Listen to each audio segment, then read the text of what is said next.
ॐ अज्ञानतिमिरान्धस्य ज्ञानञ्जनशलाकया चक्षुरुन्मिलितं येन तस्मै श्रीगुरुवे नमः। वाञ्छाकल्पतरुभ्यश्च कृपासिन्धुभ्यैव च पतितानां पावनेभ्यो वैष्णवेभ्यो नमो नमः। श्रीकृष्ण चैतन्य प्रभु नित्यानंद श्री अद्वैता गदाधर श्रीवासादि गौर भक्तवृंद। हरे कृष्णा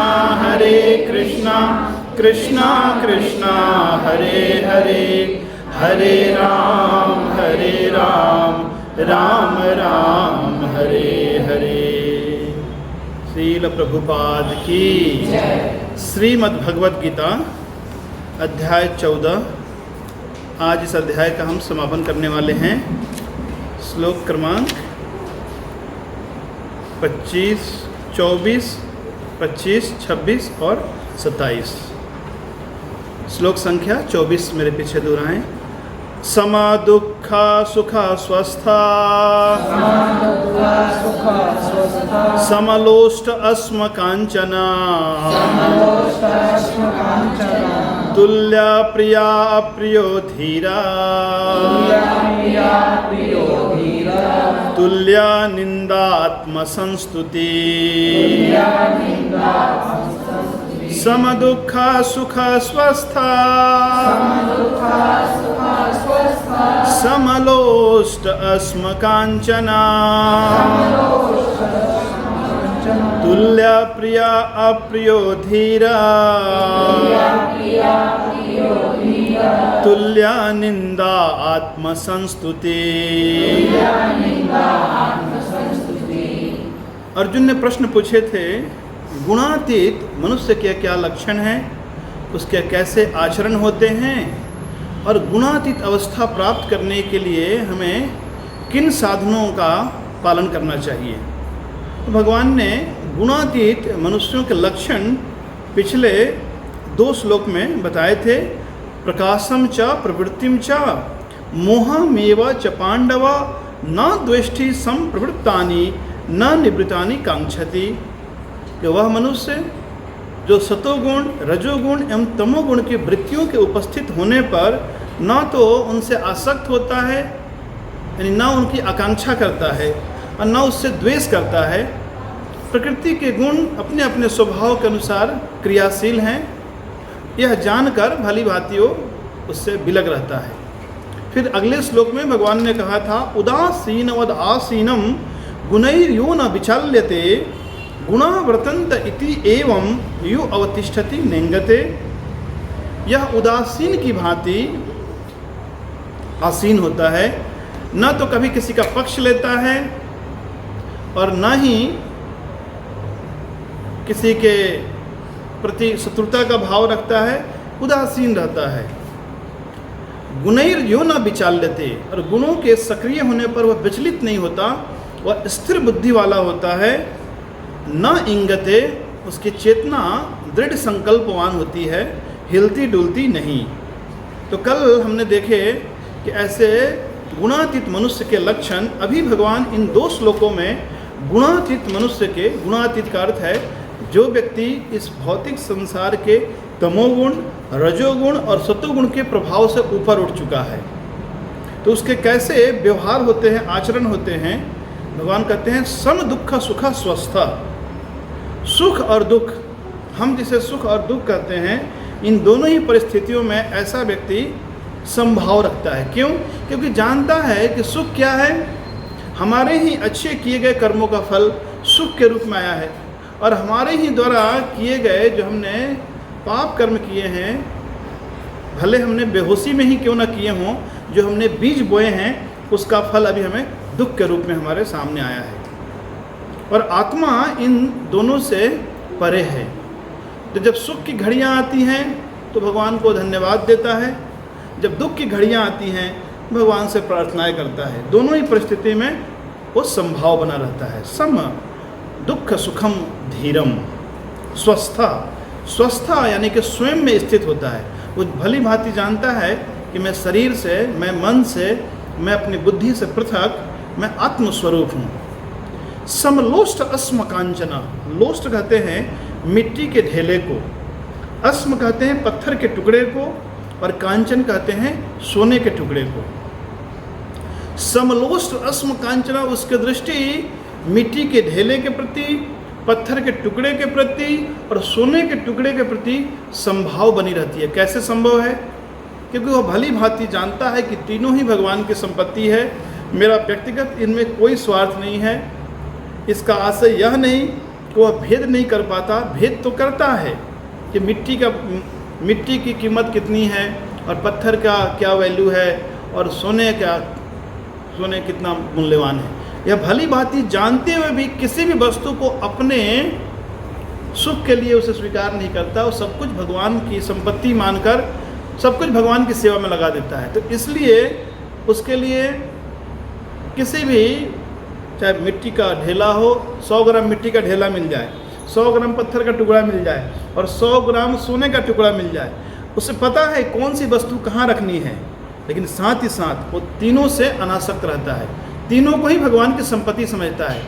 मिट्टी है उसे बाहर फेंक देता है, पत्थर है उसको किनारे रख देता है, और सोने का टुकड़ा तिजोरी में रखता है, लेकिन तीनों ही अवस्थाओं में तीनों से निर्लिप्त रहता है, क्योंकि अपनी संपत्ति नहीं मानता। जब हम किसी चीज़ को अपनी मानते हैं तो फिर उससे सुख और दुख हमें प्रभावित करते हैं। लेकिन जब जैसे बैंक में जो कैशियर है, तो बैंक में पैसे काउंट करता है वो, तो चाहे बैंक में किसी दिन 1 लाख रुपये आए और चाहे 10 लाख रुपये आए, उसको कोई फ़र्क नहीं पड़ता, क्योंकि उसको जो सैलरी है उतनी ही मिलनी है।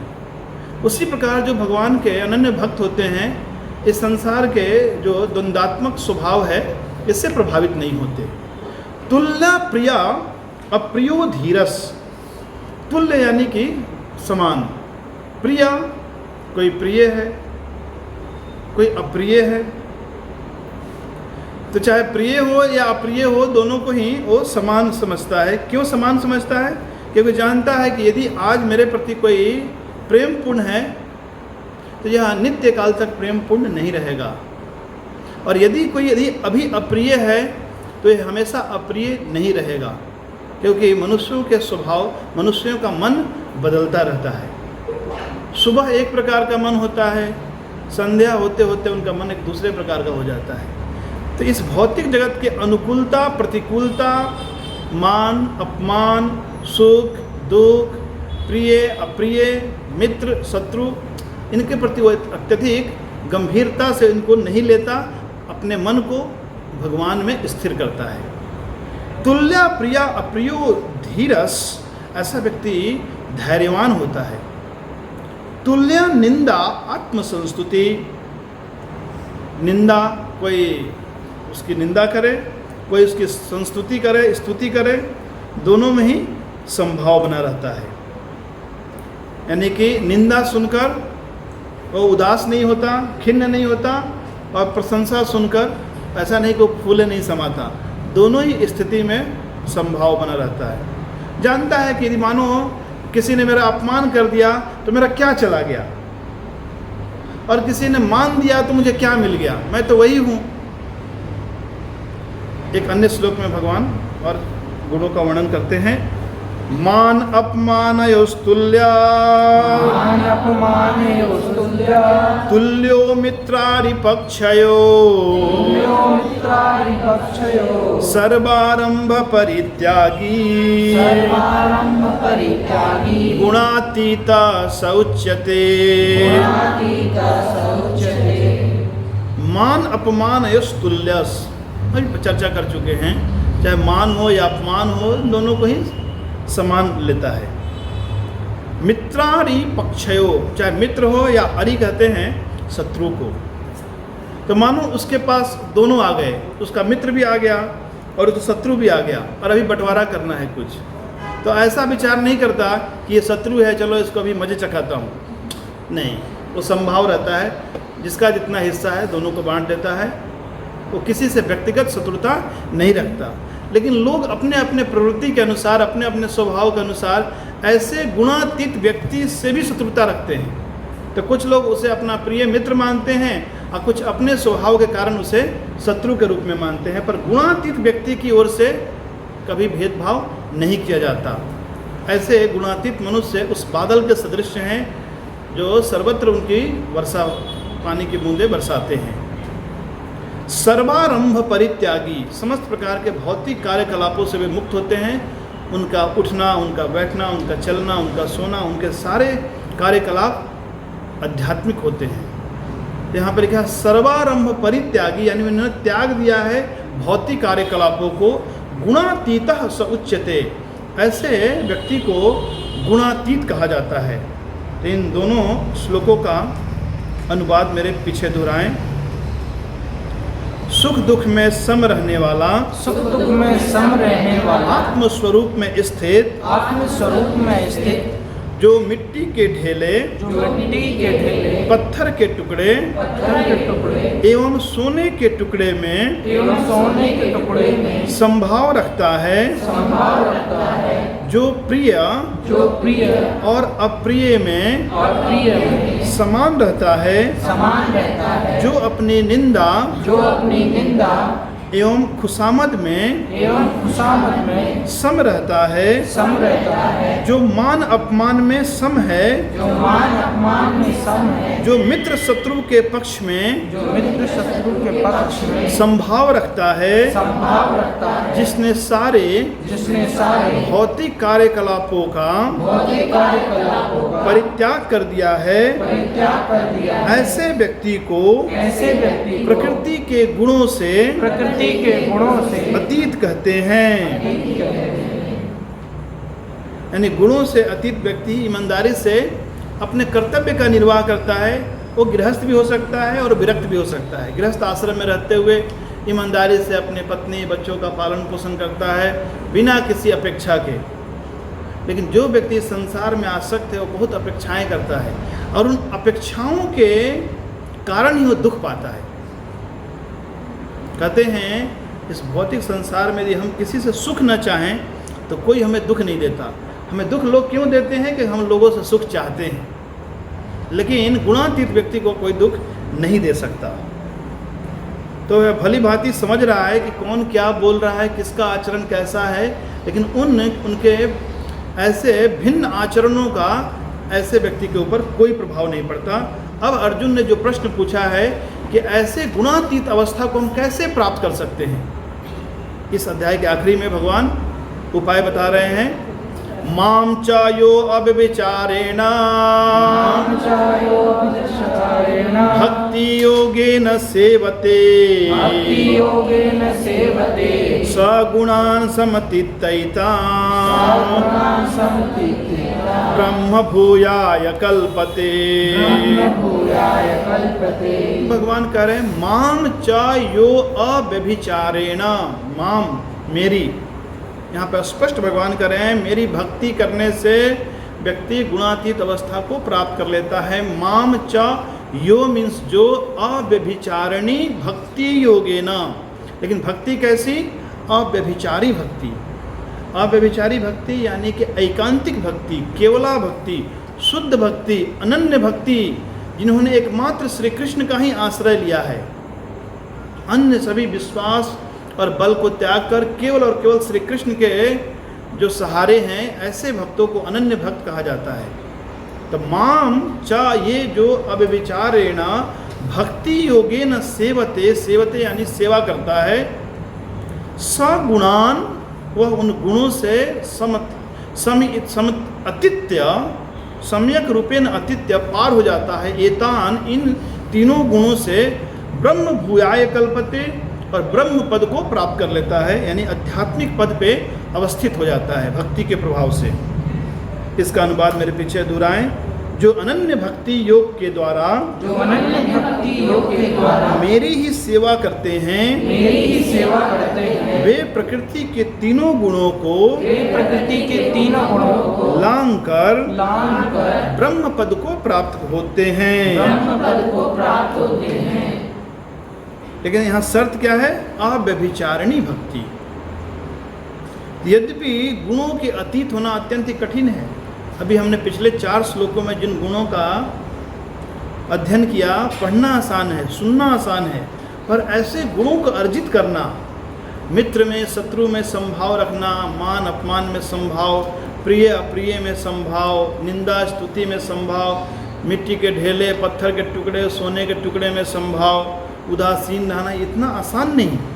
केवल और केवल अत्यंत ही दुर्लभ महात्मा जिन्होंने भगवान की अनन्य भक्ति का आश्रय लिया है, वे ही इस अवस्था को प्राप्त कर पाते हैं। लेकिन हाँ, जो व्यक्ति जिस अनुपात में भगवान की शरण लेता है, उसी अनुपात में सारे गुण उसके भीतर परिलक्षित होते हैं।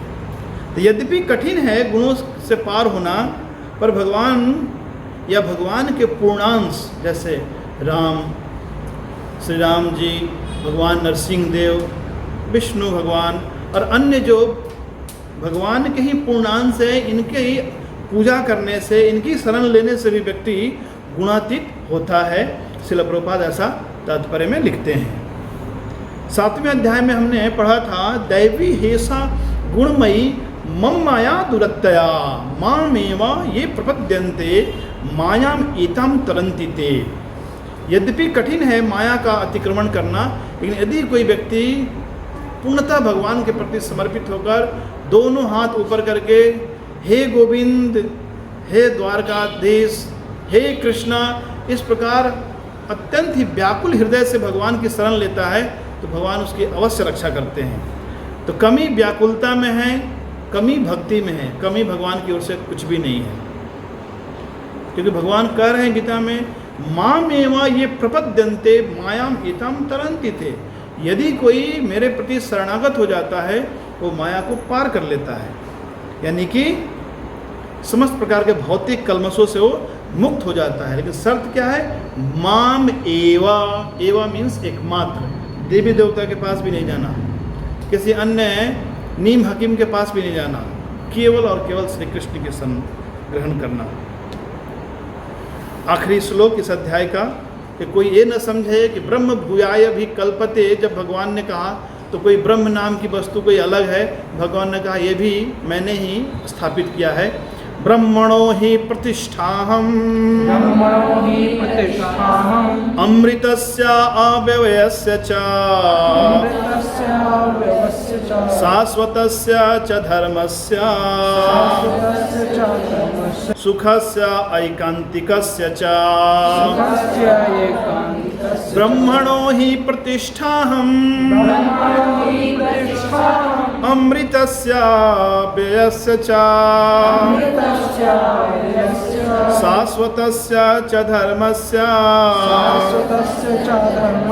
सुखस्य ऐकान्तिकस्य च ब्रह्मणो ही प्रतिष्ठाहम्। ब्रह्मणा यानी कि ब्रह्म का, भगवान की जो अंग ज्योति है, शरीर की कांति है, उसे ब्रह्म कहते हैं। निर्विशेष निराकार ब्रह्म, ब्रह्म ज्योति भी कहते हैं। तो भगवान कहते हैं ब्रह्मणो ही प्रतिष्ठाहम्, मैं उस ब्रह्म का आश्रय हूँ, मैंने उसे प्रतिष्ठित किया है।